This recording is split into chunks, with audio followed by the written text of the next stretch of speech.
하나님의 말씀은 베드로전서 2장 18절에서 25절 말씀입니다.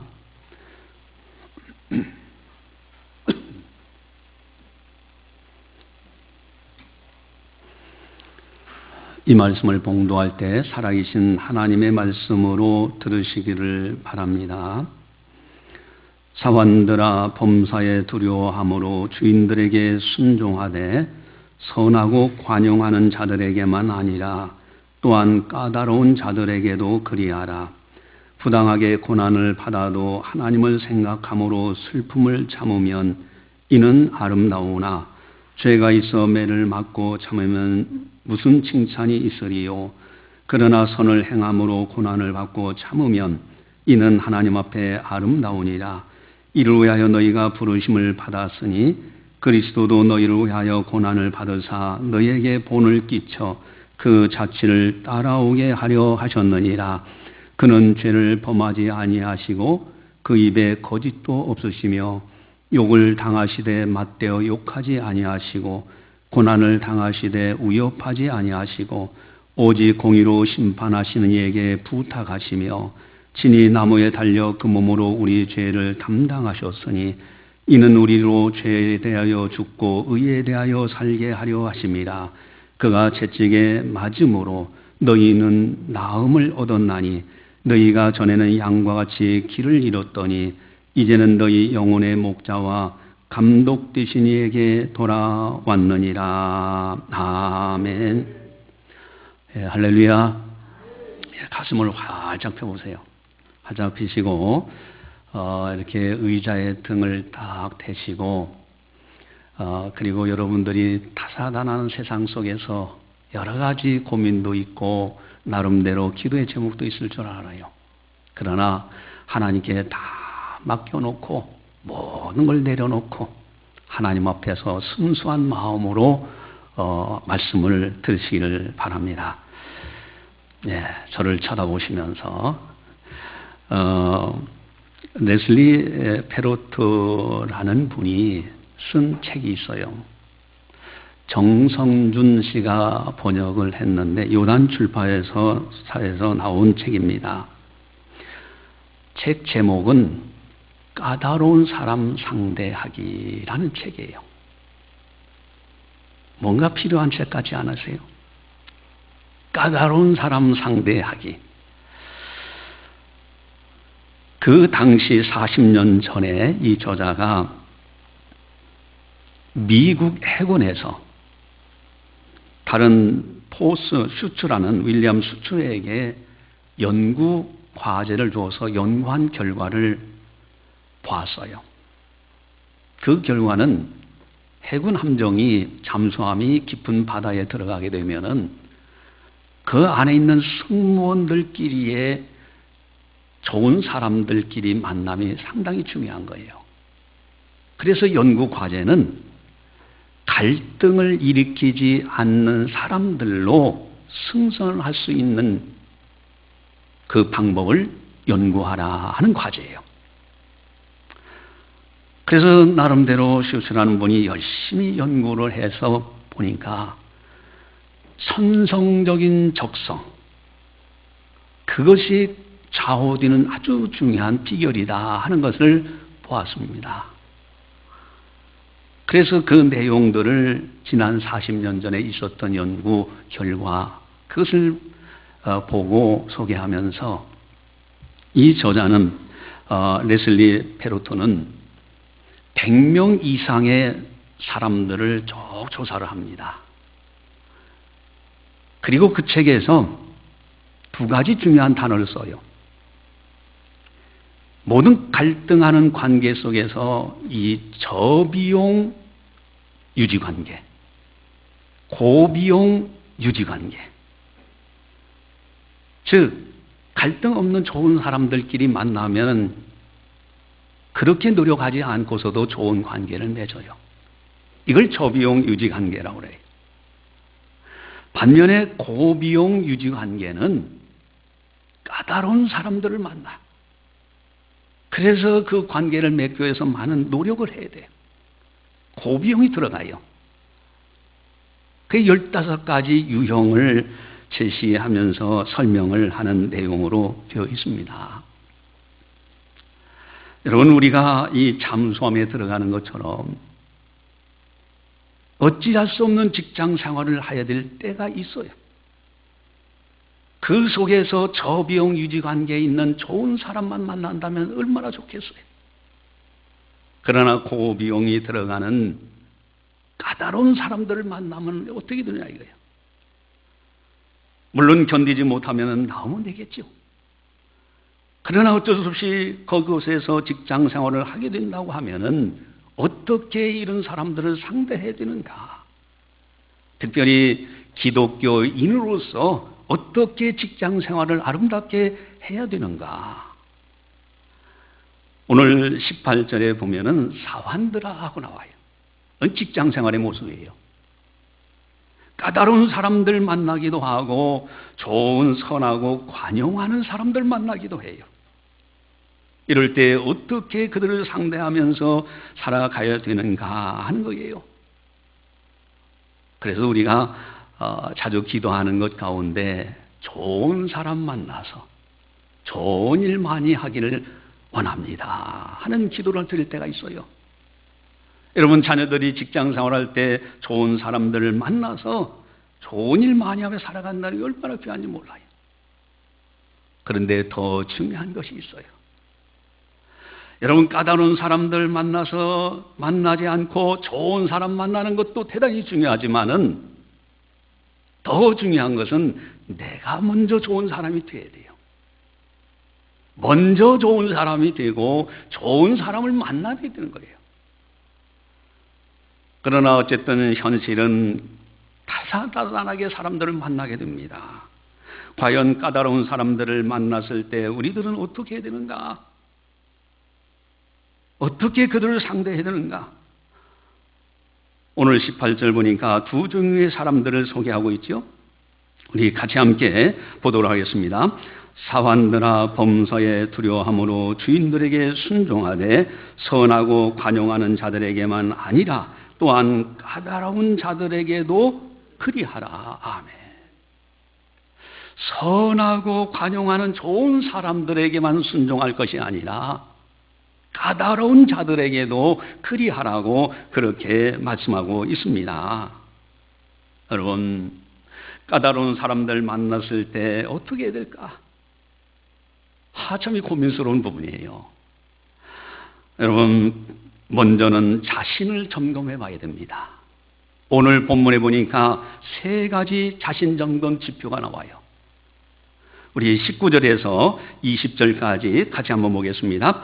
부당하게 고난을 받아도 하나님을 생각함으로 슬픔을 참으면 이는 아름다우나 죄가 있어 매를 맞고 참으면 무슨 칭찬이 있으리요. 그러나 선을 행함으로 고난을 받고 참으면 이는 하나님 앞에 아름다우니라. 아멘. 여러분, 부당하게 고난을 받아요. 나는 정당하게 했는데 까다롭게 구는 사람이 나를 괴롭혀요. 그럴 때는 하나님을 생각함으로 참을 때 하나님 앞에 아름답다는 거예요. 이성적으로나 법률적으로, 합법적으로, 합리적으로 하자 없이 행했어요. 그런데 까다롭게 구는 사람이 왠지 모르게 괴롭혀요. 이럴 때는 하나님을 먼저 생각하면서 참으라는 거예요. 그리하면 아름다운 사람이 된다라고 설명합니다. 두 번째 자기를 점검해야 될 지표는 20절에 죄가 있어 매를 맞고 참으면 무슨 칭찬이 있으리요. 내가 잘못했어요. 내가 죄를 졌어요. 내가 불법을 저질렀어요. 그럴 때 참는다고 무슨 칭찬이 있겠느냐? 까다로운 사람이 너 잘못된 거 이건 이렇게 해야 되지. 불법을 행했을 때 잘못된 걸 지적하고 죄를 졌을 때 까다로운 사람이 지적하고 그거는 참을 일이 아니라 즉시 회개해야 될 일이에요. 즉시 용서를 구해야 될 일입니다. 또한 세 번째 자기 점검의 지표는 20절에 선을 행함으로 고난을 받고 참으면 이는 하나님 앞에 아름다우니라. 끝까지 내가 어떤 상황에서 까닭없이 시기심으로 또 아니면은 까다롭게 구는 사람이 여러 가지 이유를 들어서 승진을 하는데 서로 하기 위해서 은연중에 비하시키고, 그러나 그럼에도 불구하고 내가 선하게 살고 선하게 행하는데 그렇게 된다. 그때는 참아야 돼요. 그러면은 하나님 앞에 아름다운 사람이 된다는 거예요. 내가 정말로 정당하게 하고 있는가? 내가 혹시 죄는 짓고 있지 않는가? 내가 선행을 하고 있는가 하는 세 가지 점검 지표를 통해서 까다롭게 구는 사람들을 먼저 나 자신부터 점검하면서 상대해야 된다는 거예요. 그리고 잘못된 길은요, 불법의 길을, 잘못된 길은 단호하게, 죄에 대해서는 단호하게 거절하고 돌이키는 이런 결단 속에서 살아가야 된다. 이것이 하나님 앞에 아름다운 사람의 모습이다 라고 말씀하십니다. 또 한 가지는 그리스도를 따라가야 됩니다. 자기 점검을 했고 그 다음에는 그리스도를 따라가야 되는데 21절에서 25절까지를 같이 함께 보도록 하겠습니다. 이를 위하여 너희가 부르심을 받았으니 그리스도도 너희를 위하여 고난을 받으사 너희에게 본을 끼쳐 그 자취를 따라오게 하려 하셨느니라. 그는 죄를 범하지 아니하시고 그 입에 거짓도 없으시며 욕을 당하시되 맞대어 욕하지 아니하시고 고난을 당하시되 위협하지 아니하시고 오직 공의로 심판하시는 이에게 부탁하시며 진이 나무에 달려 그 몸으로 우리 죄를 담당하셨으니 이는 우리로 죄에 대하여 죽고 의에 대하여 살게 하려 하심이라. 그가 채찍에 맞음으로 너희는 나음을 얻었나니 너희가 전에는 양과 같이 길을 잃었더니 이제는 너희 영혼의 목자와 감독 되신 이에게 돌아왔느니라. 아멘. 여러분, 예수 그리스도께서 본을 보이셔서 그 발자취를 따라오게 하셨다는 거예요.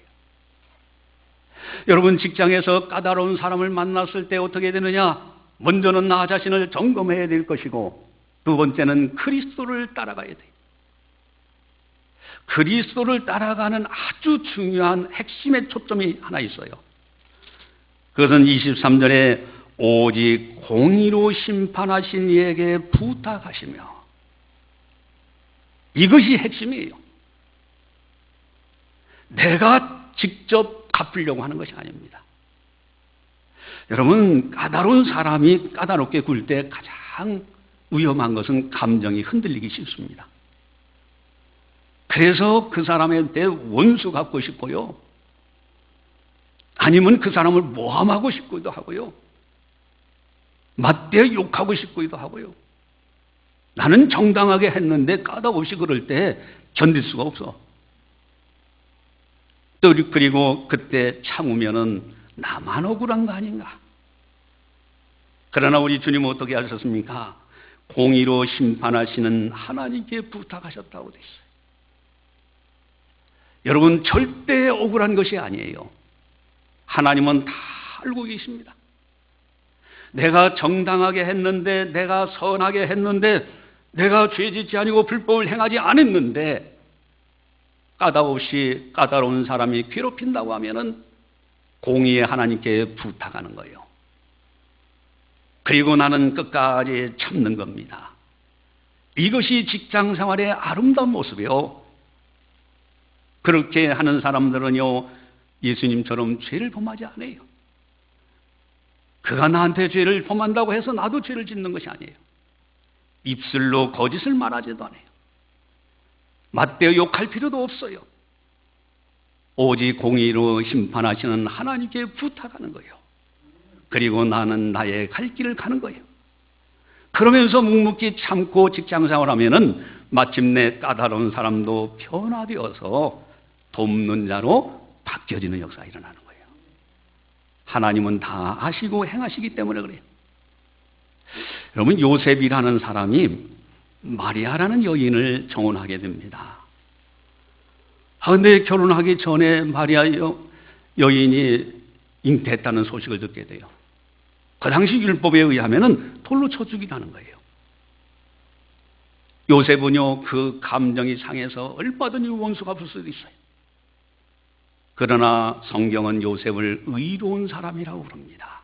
가만히 끊고자 했어요. 여러분, 직장에서 까다롭게 구는 사람이 있다면 가만히 조용히 돌았으면 되는 거예요. 하나님께 부탁하고 하나님께 맡기고 하나님만 바라보면서, 그리고 공의로 행하시는 하나님께 맡기면서 내가 묵묵히 해야 될 정당한 길, 선한 길, 그렇게 살아가면은 하나님께서 역사하셔서 마침내 모든 것이 합력하여 선을 이루신다 하는 겁니다. 할렐루야. 여러분, 우리들은 다 부족합니다. 우리가 살아가는 이 현실의 세계는요, 참 여러 사람들을 만납니다.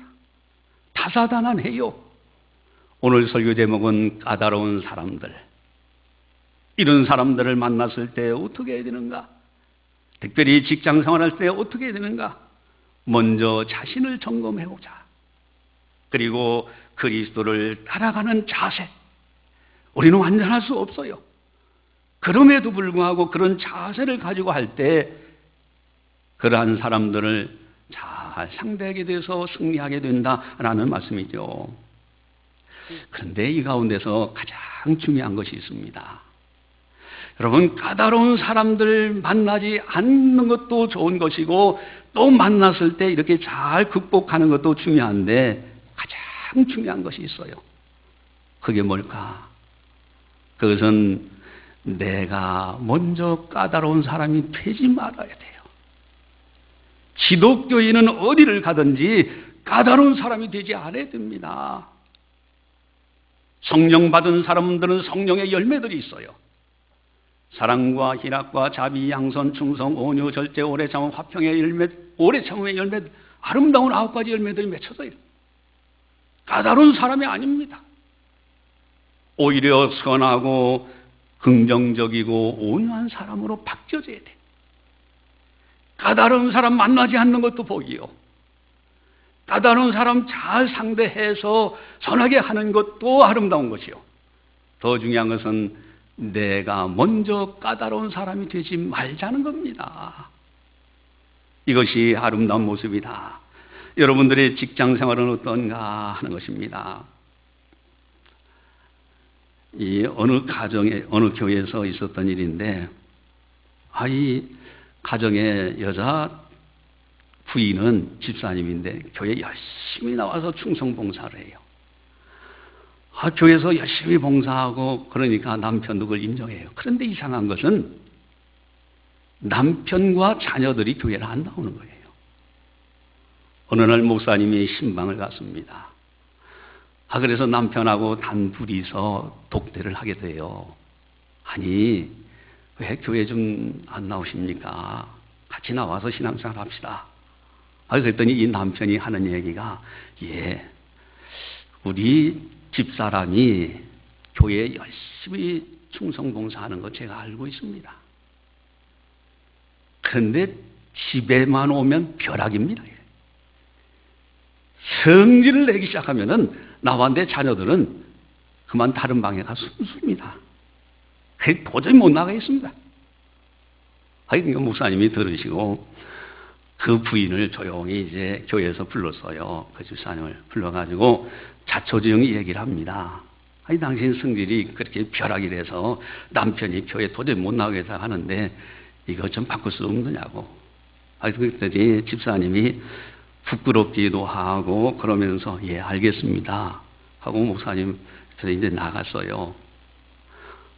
그러고서 이제 세월이 어느 정도 지났는데 어느 날 남편이 교회에 덕하니 나와서 앉아 있는 거예요. 그게 어떻게 된 거냐고. 그랬더니 하루는 자기가 낚싯대를 들고 밖에 나가서 낚시하고 돌아오다가 그 낚싯대를 잘못 관리해서 새로 다른 전동, 집에 있는 전동을 걸려가지고 전등이 깨져버린 거예요. 이젠 죽었다. 저 벼락치는 집사람이 봤으니 안 되겠다. 방에 가서 숨으려고 하는데 그 집사람이 보고서는 여보 괜찮아요? 미소를 띠며 와가지고 빗자루 가지고 싹 쓸고 그러더래요. 이 사람이 바뀌어졌나? 벼락치는 사람, 미수의 사람으로 바뀌어진 거예요. 그래서 아내 손에 붙들려서 교회에 나왔다 하는 이야기입니다. 여러분, 내가 먼저 까다로운 사람이 되지 말자 이거예요. 이것이 중요해요. 먼저 하나님을 생각함으로 까다로운 사람을 상대해야 돼요. 까다로운 사람 상대할 때 공의로 심판하시는 하나님께 부탁하면서 항상 기뻐하라. 쉬지 말고 기도하라. 범사에 감사하라. 여러분, 믿음의 사람들은요, 장부들입니다. 장부들. 내가 당당하게 살아가는 거예요. 불법을 행했을 땐 즉시 고쳐야 돼요. 죄를 졌을 땐 즉시 회개해야 됩니다. 그러나 정당하게 할 때는 하나님을 생각하면서 믿음으로 굳게 항상 기뻐하고 범사에 감사하면서 긍정적으로 생각하면서 직장 생활을 하나간다 하는 것이에요. 이게 믿음의 사람들이에요. 또 설령 믿음의 사람들이 잘못하고 실수했을 때는 즉시 하나님 앞에 회개하고 돌이켜서 새롭게 출발하는 거예요. 그래서 항상 기뻐하라, 범사에 감사하라는 말씀이 있는 거죠. 우리 믿음의 사람들은 누구를 만나든지 항상 온유하고 겸손하고 순종하는 가운데 선하게 이렇게 살면서 모든 사람을 포용하고 죄악의 길이 아니라 선한 길, 아름다운 길로 인도하는 하나님의 사람이 되어야 된다 하는 것입니다. 할렐루야. 제가 한 번은 이렇게 이제 가게가 쭉 있잖아요. 가게 쭉 있는데 거기서 이제 한 번은 사람을 만날 일이 있어서 기다리느라고 한 가게 앞에서 점포 앞에서 기다리게 됐어요. 그런데 이렇게 안에 이렇게 이제 그 판을 이렇게 광고판을 잘 만들어 가지고 붙여놓은 것을 보게 됩니다. 야, 그걸 보면서 이 주인이야말로 기독도가 가져야 될 마음가짐을 이분이 가지고 있구나 하는 그런 생각을 해봤어요. 그 내용을 아예 제가 이 핸드폰으로 찍어가지고 그래서 내용을 소개하면 그렇습니다. 거기에 어서 오세요. 이래저래 반갑습니다. 처음 오신 손님은 초면이라 반갑고, 두 번 오신 손님은 구면이라 반갑고, 세 번 오신 손님은 단골이라 반갑고, 네 번 오신 손님은 가족 같아 반갑습니다. 오신 님의 그 발걸음이 어찌 그리 아름다운지요. 부족한 이곳을 찾아주신 님 늘 건강하시고 행복하시고 즐거움 가득하소서. 너무 멋져요. 이게 기독교인들이 이런 생각을 가지고 살아야 돼요. 이래저래 만났으니 반갑습니다. 처음 오신 분은 초면이라 반갑고, 두 번째 오신 분은 구면이라 반갑고, 세 번째 오신 손님은 단골이라 반갑고, 네 번째 오신 손님은 가족 같아도 반가워요. 여러분, 점포에 장사하기 위해서 있을 때 별 사람 다 들어옵니다. 좋은 사람도 오는가 하면 까다로운 사람들도 들어오거든요. 그러나 모든 사람들을 이렇게 맞이하면서, 그러면서 이곳을 찾아주신 주님, 오신 님 건강하시고 행복하고 즐거움 가득하소서. 너무 아름다운 마음씨예요. 그래서 이 점포 가게 이름이 뭔가 하고 밑에를 딱 봤더니 황금 마사지 그렇게 되었어요. 마사지 집에서 그렇게 광고를 딱 해놓고 장사를 하고 있어요. 여러분, 기독교는요, 상대하기 까다로운 사람이라 할지라도 항상 긍정적으로 생각하고 하나님께 모든 것을 부탁하고 죄악이 안 되고 불법이 아니라면은 그들을 선하게 대함으로 인하여 하나님께 영광 돌리는 아름다운 직장 생활을 해야 된다 하는 것입니다. 할렐루야. 기도하시겠습니다. 사랑의 하나님 아버지, 감사합니다. 오늘도 변함없이 성령께서 교회에게 하신 아름다운 말씀을 들었습니다. 이 나그네 인생길을 살아가는 동안에 우여곡절이 참 많습니다. 우리가 잘못하고 죄를 졌을 때는 즉시 회개하고 돌이켜서 새롭게 출발하지만은, 그러나 내가 정당하게 하고 선을 행하는데도 까다로운 사람 때문에 상처를 입을 때가 있습니다. 어떻게 상대해야 되는지, 오늘 들려주신 말씀 예수님처럼 공의의 하나님께 부탁하고 그리고 끝까지 선으로 이겨나가는 우리들 다 되게 하여 주시옵소서. 또한 까다로운 사람 만나기 이전에 내가 먼저 까다로운 사람 되지 않고 선한 사람, 성령의 사람, 사랑과 희락, 자비, 양선, 충성, 온유, 절제, 오래 참음, 화평의 열매, 거룩함과 진실함으로 아름다운 모습으로 살아갈 수 있는 우리들이 다 되게 하여 주시옵소서. 그리하여 세상에 빛이 되는 아름다운 인생길이 되게 하여 주시옵소서. 모든 영광을 주님께 올려드리오며 예수님의 이름으로 감사 기도드리옵나이다. 아멘.